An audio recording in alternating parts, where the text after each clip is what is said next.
The moment we communicate with the sheriff is a public office. So that is there. I don't know whether I've answered that question. I think you have partly answered the question.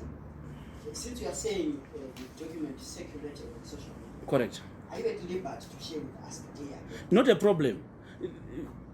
The officer in charge, Harare, CID Law and Order, is the one who took it, together with the other police officers. The name which is there is actually, it says Shibaya.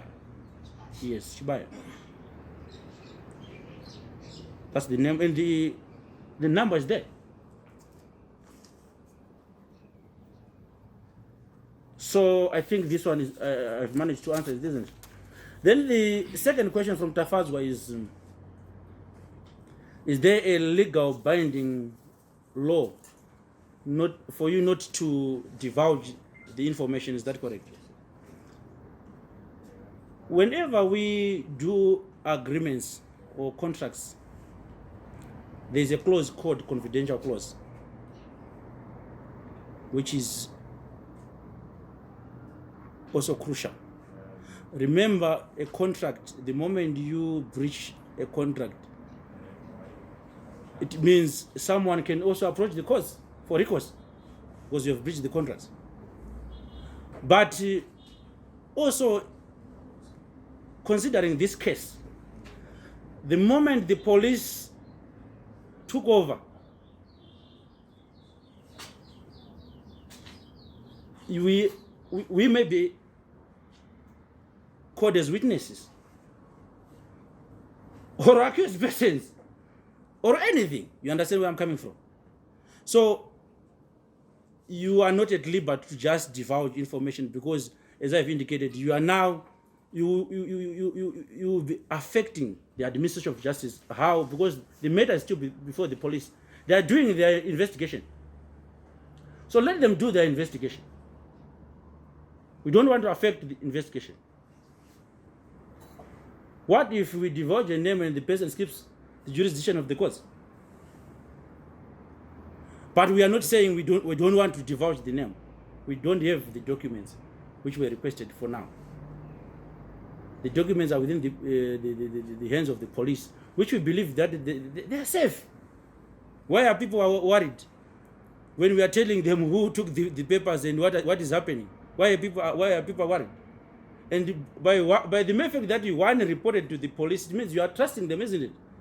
It means you are trusting. You know their integrity, so you need assistance, isn't it? So why would you want to approbate and reprobate?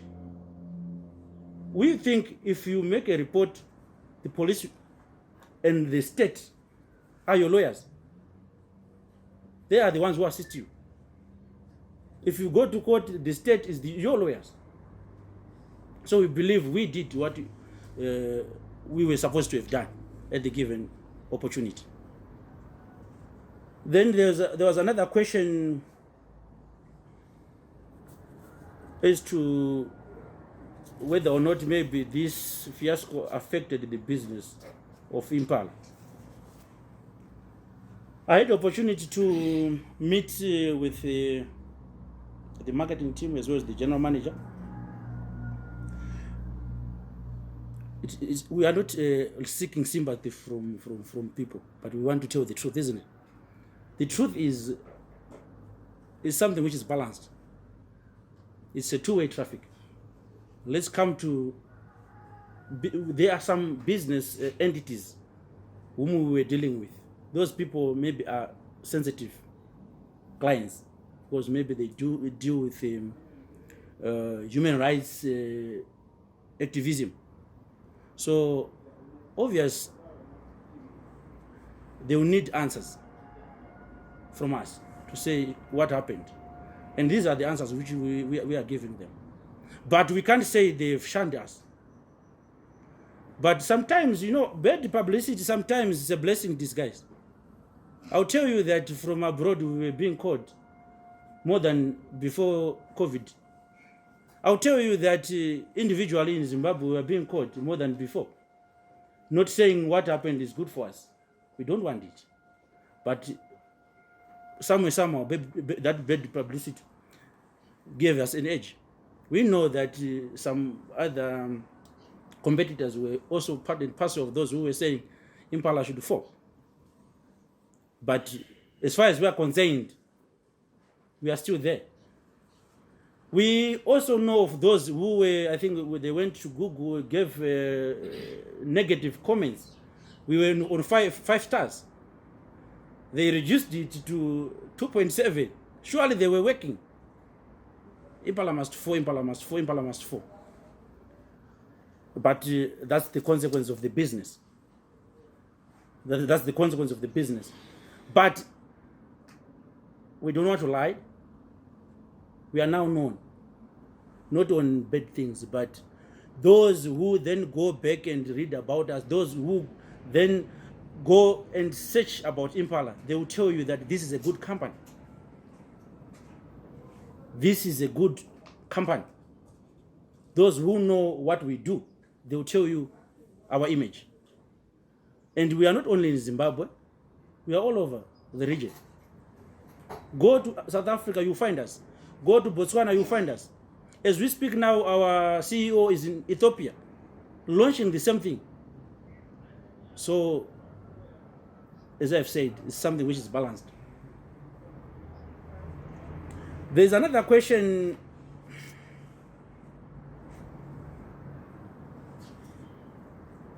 which was asked by, is it fun? What did you say?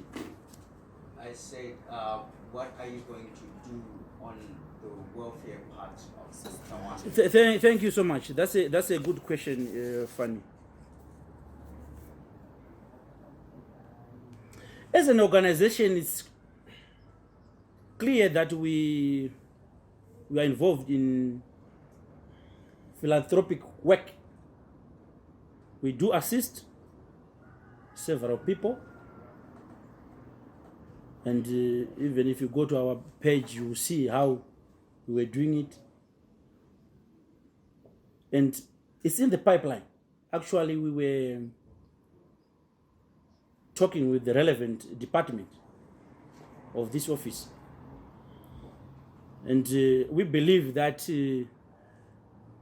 before you give somebody, you also need to know whether he or she is accepting what you are giving, isn't it?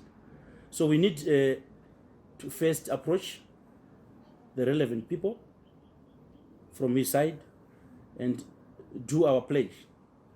But we are ready. We know that he's a student, and we are not happy with what we saw. So we are eager to assist in any manner, and it's in the pipeline. I think with due course you will hear what we are going to do. We really sympathize with him.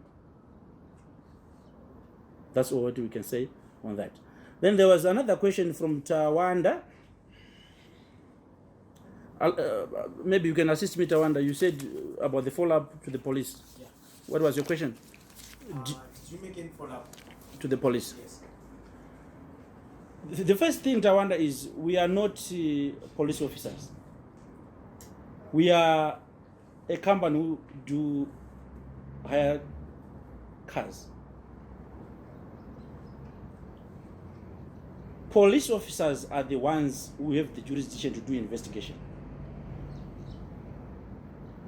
And those investigations includes us. They also investigate us as to what happened. So we can't say we should call them every day, what is happening, what is that you have found. We give them leeway, let them do their job. We don't want to affect the police. This is a sensitive matter. As far as we are concerned, they took our papers and they promised us that whenever they need us, they will call us so that we can cooperate and maybe assist in any manner which we can in this matter. So I think we are following the procedure. We are following the procedure. And if they need our cooperation in any case, we are there to do that. At any given point, at any given time. I think the first questions we have managed to answer them. If there's anything which maybe anyone wants clarity, feel free. Yes, there is my brother here. My name is Thomas Madu. I'm a freelancer. Back when there's a threat to your existence. Correct. Are you in any way confirming your role in the violence that happened last week? No. As I've mentioned, we are not thugs. That's okay. I read about it. You are talking about the issue of my brother, the Zanu president, isn't it? We are not thugs. We don't have giants here. We are giants in car hiring. We don't have that muscle. When we feel a threat, they are law enforcement people. We go to the nearest police station is Briside. We advise them that there is a threat. Sometimes we may not be aware who is the threat. You understand where I'm coming from? That's why we said we are eager even to talk with those who wish to know the answers rather than violence. I heard that maybe there are some thugs I can't confirm because I did not see. I was not a part of. I did not see, or I was not there to confirm that. But I heard about it. Those people are not part of us, and we are not in that business. We are not in that business. We actually appreciate the voice of that guy. Then, what's the name of my friend? Is Gadzore. We really appreciate his voice. All what we are against is violence behavior. Let's talk. If they want to know anything about Impala, what we are doing, they have an interest. They represent students. We respect that. I've said I was once a student. We respect that. Those people, when we were being given cabbages, at college, they did everything to assist us so that we can get maybe better meals. So I know their role. We really appreciate what Gadzore is saying. But we as Zimbabweans, there are regulations, there are the laws which we should follow. We as Zimbabweans, we should not condone violence. Even if there's a demonstration, we believe that there is a procedure to be taken if one is going to do a demonstration. But I don't believe in this case there is need of demonstration against Impala, because we are friendly.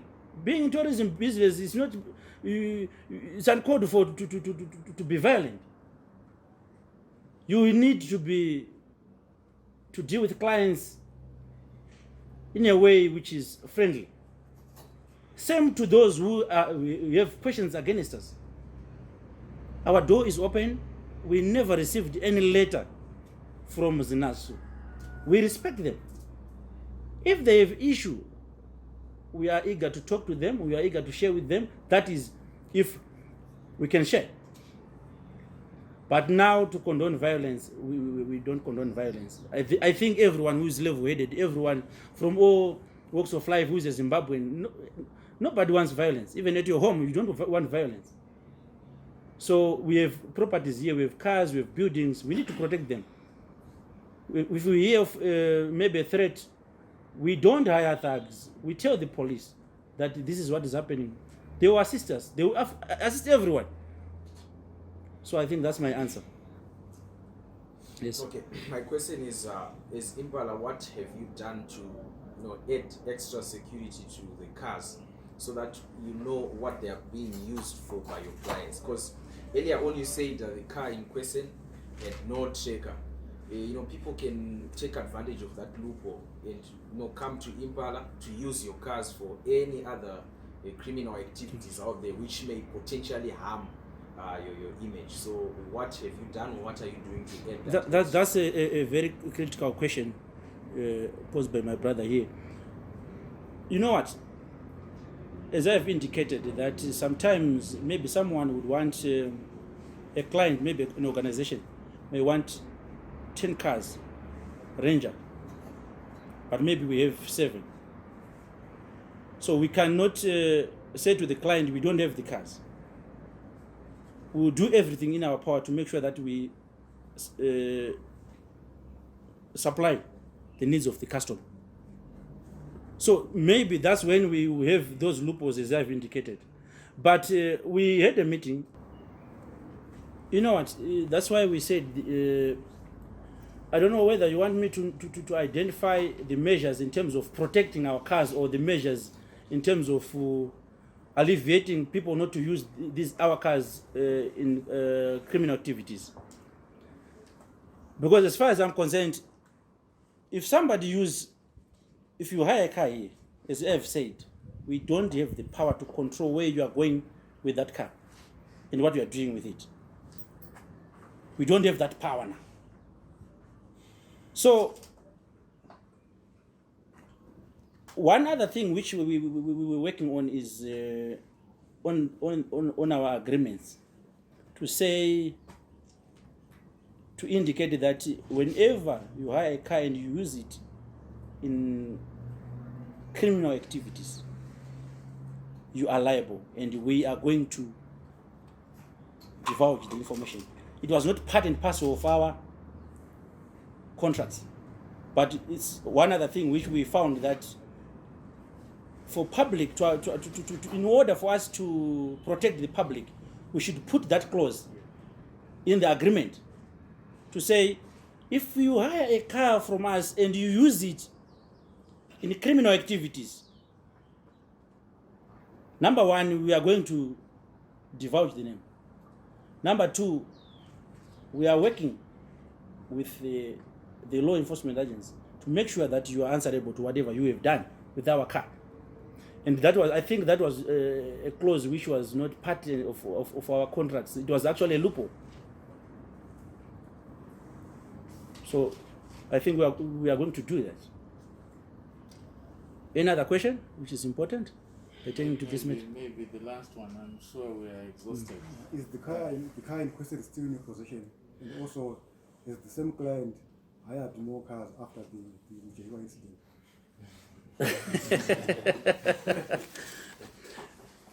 Number 1, as I've said to you, this car is a car which belongs to a third party. It's not our car. So, whenever we need the car, if it's available and if he wants us to use it, we can hire it, because it's one of those cars which maybe our clients want to use in terms of type of car. Maybe one thing which we are going to do, because it's now a thing which we think is of concern, we are going to make sure that all those cars which are coming from outside, before we use them, we should put a tracker on them, which was also a loophole in the past. As to whether or not that person hired a car, to be honest with you, as I've told you, the name or whatever we want to talk about is within the confines of the police, and we, according to the record, we never saw anyone to the effect of the name hiring again. Do you want me maybe to justify or go to explain? You said the client hasn't come to hire again. We have never seen such a client. But earlier on, Mr. Dondo said he's a regular client. He's a regular client. I've never said that. Mr. Dondo actually said on when I appeared on some On TV that he said the client He's a regular client.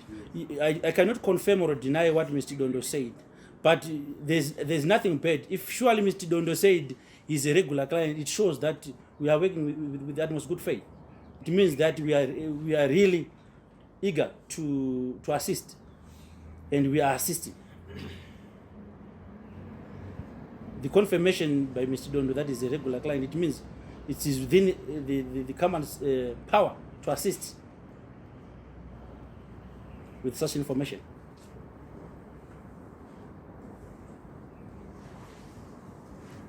Are you answered? Thank you.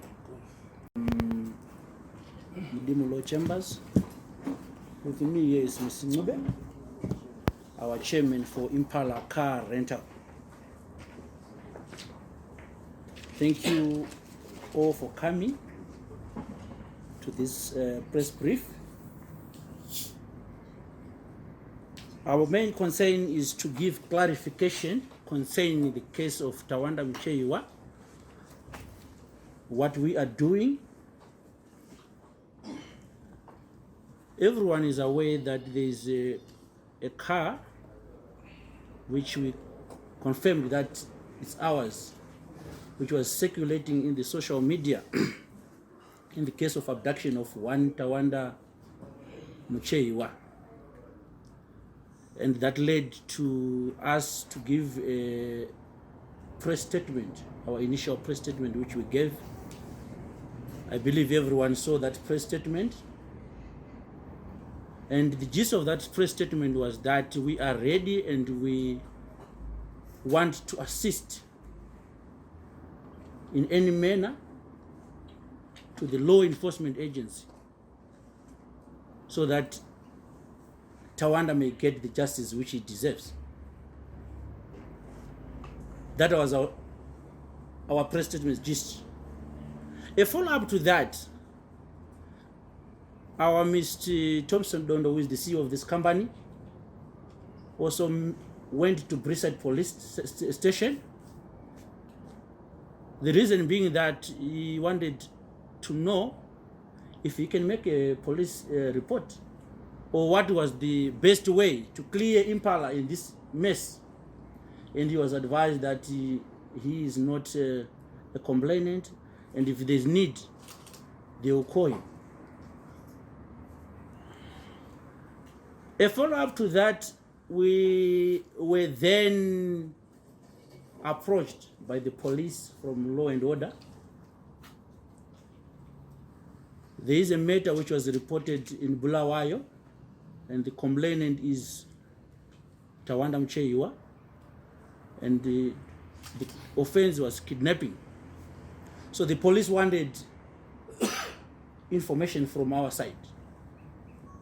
What information is this? The information was the file concerning the vehicle in question, concerning the time frame which was asked.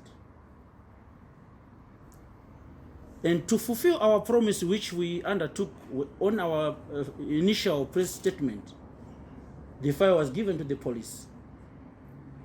And a notice of seizure was given to us to confirm that that file was taken by the police as a follow-up to the complaint which was made in Bulawayo. There was a lot of calls from clients.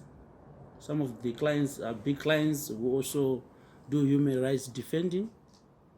From individuals, as you were all aware that Impala Car Rental is a company which is also beyond our borders.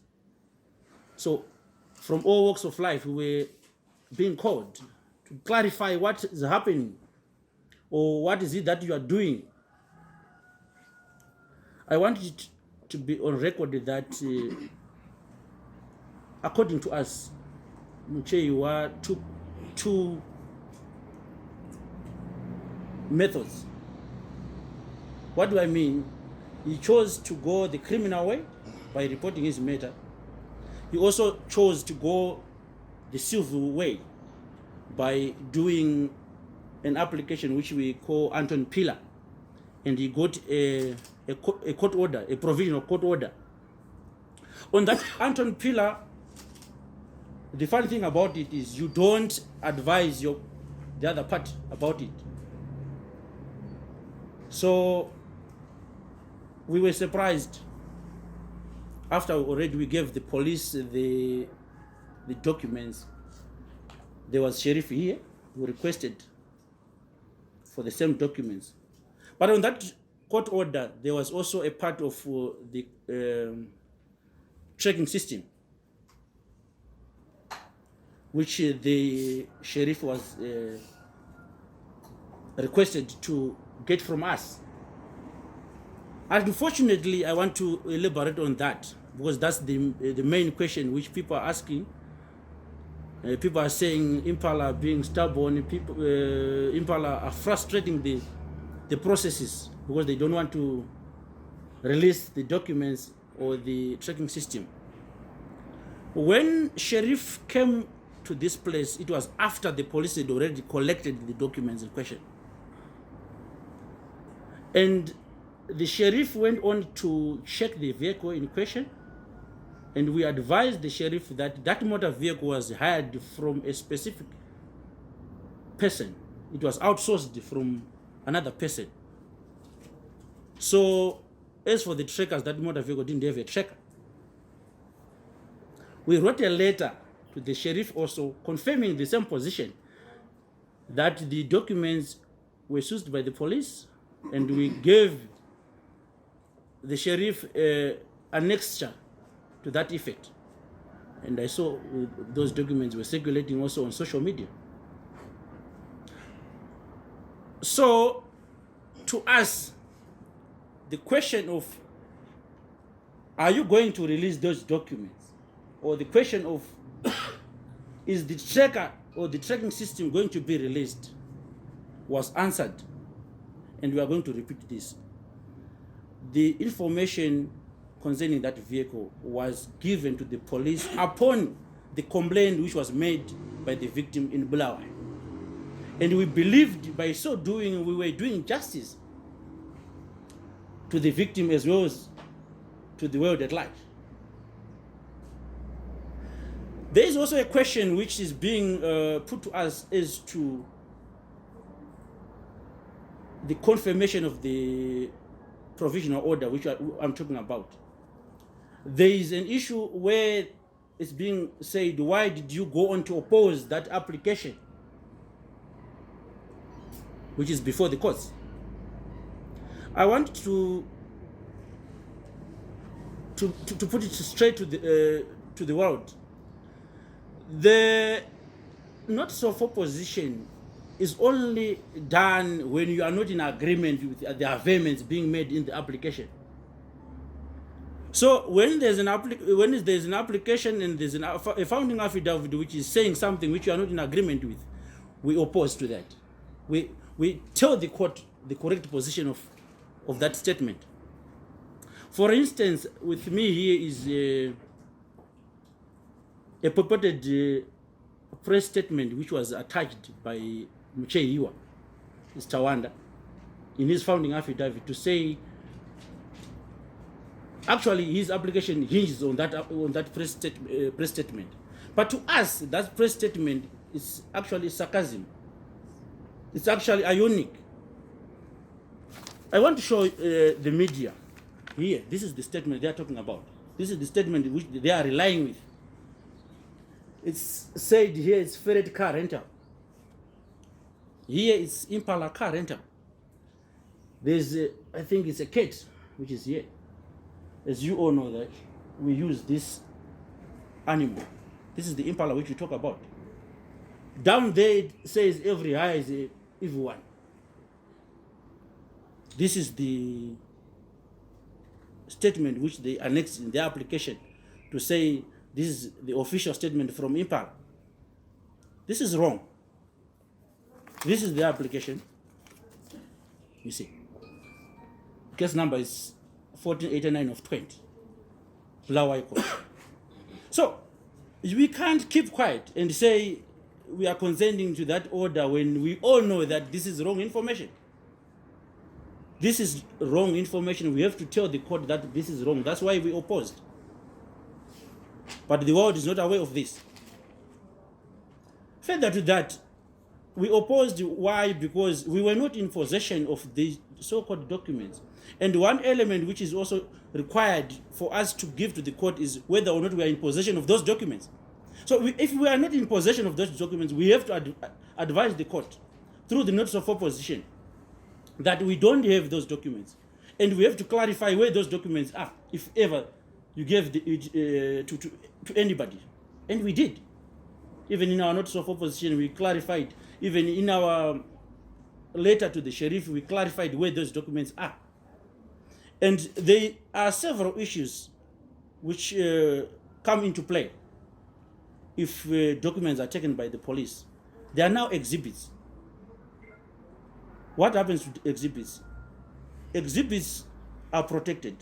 The moment you want us to now comment on those exhibits or to give it to the public, it means somehow we are now endangering the administration of justice, because we are now playing a part where investigation is taking place. So we affect or we prejudice what the police are doing. So at the end of the day, people may not know, why are we not divulging this information if ever there is such information, especially when it's now in the hands of the police. We don't want to be found wanting tomorrow.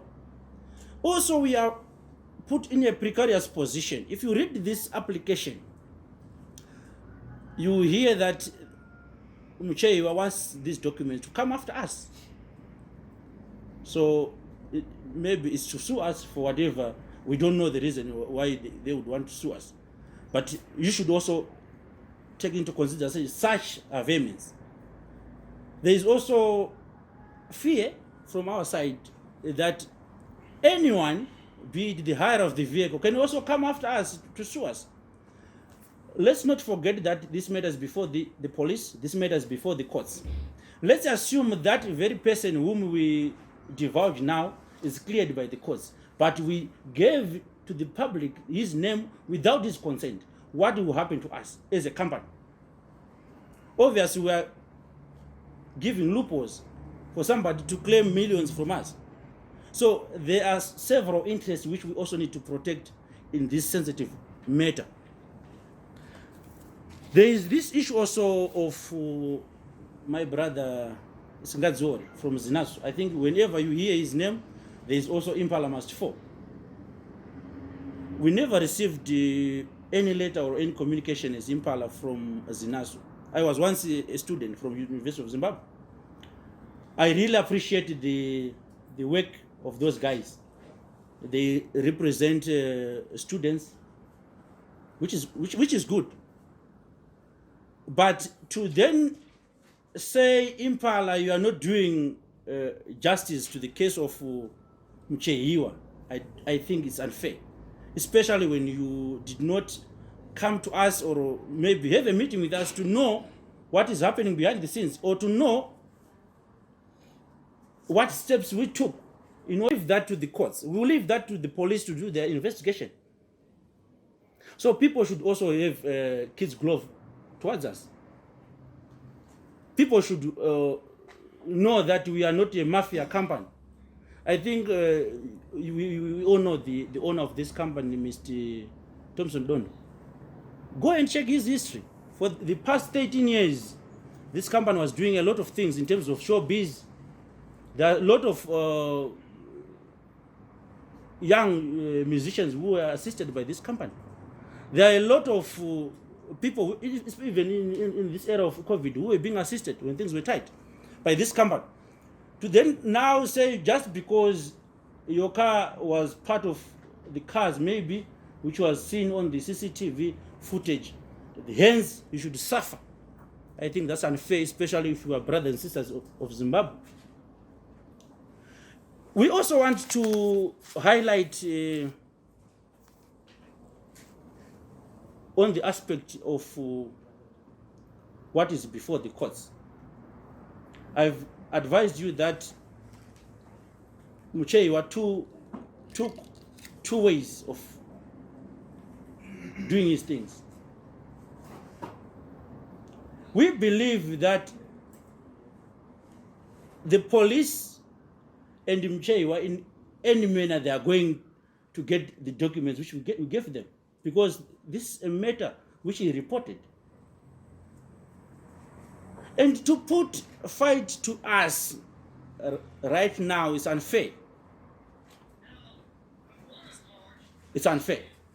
So considering what I've highlighted, I just wanted to clarify on what we did and what was happening behind the scenes. This is what was happening. We tried to do everything to assist Muchehiwa. And even now, if we get those papers, that is, if we are going to get those papers in any manner, we will assist him. But now our hands are tied because the police are doing their job. And let's give them their opportunity to do their job. Then we see how it goes. I think in terms of putting across what was happening in Impala, that's all. If maybe there are other people who want to ask any question concerning this issue.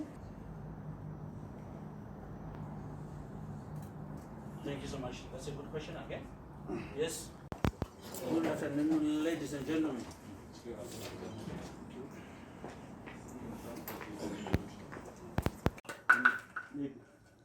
Thank you, sir. You can ask. Well, I'm Elias Mambo, Simone Post. So what's your name? Elias Mambo. Elias Mambo, huh? Yes. I think from you, the policeman or the police officer whom you handed the documents. Thank you so much. That's a good question. Maybe if I can take